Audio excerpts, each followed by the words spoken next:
Hey kiddos, let's talk about some ratios and proportions. So I want you to circle all of the ratios that are equivalent. Remember, for them to be equivalent, they have to be increasing in the same way. So we're starting with 2/4 as our base. 2 times 3 is 6. 4 times 3 is 12. That would be proportionate. 2 times 5 is 10, 4 times 5 is not 24, that won't work. And 2 times not a whole number is going to give us 11, so the only one that's going to be equivalent is 6/12.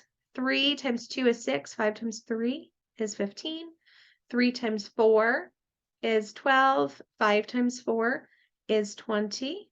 Oh my goodness, you're probably screaming at me right now. This is not it. 3 times 2 is 6, 5 times 2 is 10.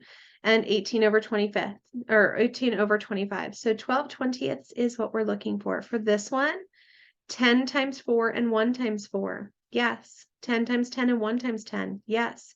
10 times 3. No. Those two are equivalent. For this one, 7 times 4 and 9 times 4. This one would be 7 times 2 and 9 times 3. It wouldn't be equivalent. 12 goats to 2 dogs. 12 times 2 would give you this. And 12 times 3 would not work for this one. 6 times 2 gives you this one. 6 times 4, they're not equivalent. Questions? Bring them to class. Continuing our ratios, we want them to increase in the same way. So to go from 4 to 12, I multiply by 3. 5 times 3 is 15. 7 times 3 is 21. 3 times 3 is 9. 2 times 5 is 10. 6 times 5 is 30. 1 times 6 is 6. 8 times 6 is 48. 9 times 4, 11 times 4. 24, we multiply by 2. 20 times 2. Questions? Bring them to class. All right, looking for that proportional relationship. We want the relationship to stay the same. So which proportional relationship? Circle which one is proportionate. So for this one, 3 divided by 3 is 1. 5 divided by 5 is 1. 7 divided by 7 is 1. 2 divided by 4 gives you 0.5.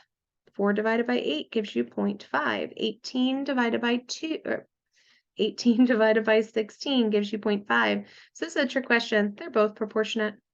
They would both work. They're increasing the same way. If we come over here, remember that we're looking at that k equals y over x when we're looking at our graphs. So we're going to look for a couple of points here. Here we have 1, 3. Here we have 2, 6. And then let's see if we can pick one more. Looks like there would be 3, 9. So if we check their k, we would do 3 divided by 1 is 3. 6 divided by 2 is 3. 9 divided by 3 is 3. That means we have a k value of 3. Over here, if we're looking, we have this one, which would be 1, 4. This one meets, which is 3, 6. And then let's pick one more. We can do 5, 8. We're figuring out their k value by doing the y over the x. So for this one, 4 divided by 1 gives me 4. 6 divided by 3 gives me 2. And 8 divided by 5 gives me 1.6. The k value is not consistent. So this one is our only one that is proportionate. For this one, we're looking to see which one would be proportionate. This one would be consistent. This one would be not, or would not be, okay? We could check it by plugging in some values. So let's say if I had an x of 1, 2 times 1 is 2. So if we checked it this way, 2 divided by 1 is 2. So then let's try another one. Let's do, actually I wrote those backwards. Hold on, let's get this right. So if we did an x value of 1, our y would be 2. If we did an x value of 3, our y would be 6. So let's see if they still stay the same. So 2 divided by 1 is 2. 6 divided by 3 is 2. Now if we come over here, let's say we did our x of 1. So x is 1. Y would be 1 times 4 is 4. 4 minus 2 is 2. So 2 divided by 1 is 2. Let's do an x of 3. 3 times 4 is 12. 12 minus 2 is 10. 10 divided by 3 is not 2. So this one would not be proportionate. Okay? Coming over here, we can still use that same k equals y over x. So 3 divided by 1 is going to give us a proportional relationship to 6 divided by 2 and 9 divided by 3. Let's look over here. If we did 14 divided by 10, and we can get the math behind it, because sometimes that helps. 14 divided by 10 gives us 1.4. 19 divided by 15 gives us 1.26. As soon as we see this difference, we know that this is the only proportional one, okay? Over here, we're going with y over x. Let's check it out. 6 divided by 24 is 0.25. 4 divided by 16 is 0.25. 2 divided by 8, 0.25. So this one is definitely proportionate, but let's check over here. 4 divided by 9 is 44, repeating. 5 divided by 10 is 0.5. As soon as we see them change, we know that they are no longer proportionate. Then if we come over here, again, we're looking for some points. So this one would be 7, 1. And it's really the only point that we have that you can see. But if we're checking the way that it's increasing, the picture is showing us that it's also proportionate. So this one would be proportionate because it's increasing in the same way, but it would have been helpful if I had given you a little bit more space.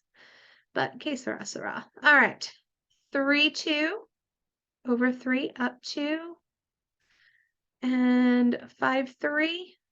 Let's check those. So we do 2 divided by 3 is 0.67. 3 divided by 5, because remember we're doing y over x, is 0.6. So this one is not proportionate. Questions? Bring them to class.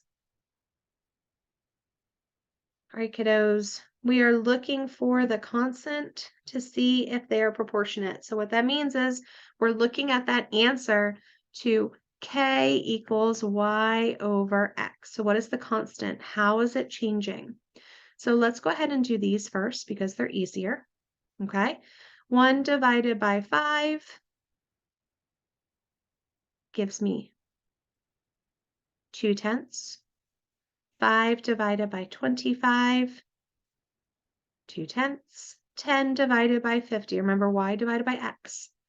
So for this one, our constant is going to be 1/5. Stop trying to erase. Which was our 1 over 5, right? We consistently saw that it was 2/10 or 1/5 is going to be our constant or change in this one, okay? 21 divided by 7 is 3. 24 divided by 8 is 3. 27 divided by 9 is 3. So 3 is going to be our constant. We want to give our constant as either a fraction or as a whole number, okay? We want to stay away from decimals. And then down here, every time we divide, we're going to divide by each other. We get 2, 2, 2. So our constant for this one is going to be 2. So let's dive in here and look at our spaces. So for this one, we have 2, 4. And then this one, we have 4, 8. So if we do 4 divided by 2, we get 2. 8 divided by 4, we get 2. We have a constant of 2. Coming down here, we need to find our spaces. So we have 1, 2. So we have 4, 1, and we have 8, 2. So if we do 2 divided by 8, we get 25%, but remember we're going to do it as a fraction. If we do 1 divided by 4, we get the same thing. So our proportion for this one, expressed as a fraction, is 1/4. And then last one down here, zooming in so we can see our points. This one is 3, 2. And then this one up here would be 9, 6. So if we want to find our proportion, start at the top. 6 divided by 9 is this repeating, which is 2/3 if you know your base fractions. And then 2/3, same thing. So we have a constant of 2/3. Questions on these? Go ahead and bring them with you to class. All right, last page. I want you to write a proportional equation. This was hard. It was the last page for a reason. Okay, so let's take a peek. Remember that we're going back to that regular equation of k equals y divided by x. Okay, so for this one, each time we're dividing by 5, but if I'm also thinking, how do I get y?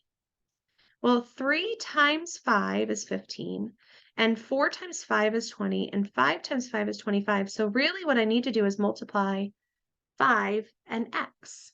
And I can check that. If I did 5 times 3, it's 15. 5 times 5 is 25. That's going to work every time.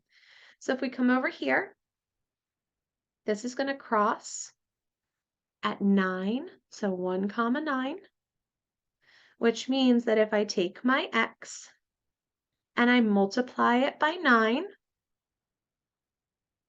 that's going to give me my y, right? Because 1 times 9 is 9. So my proportional relationship, my equation for that one is x times 9 gives me y.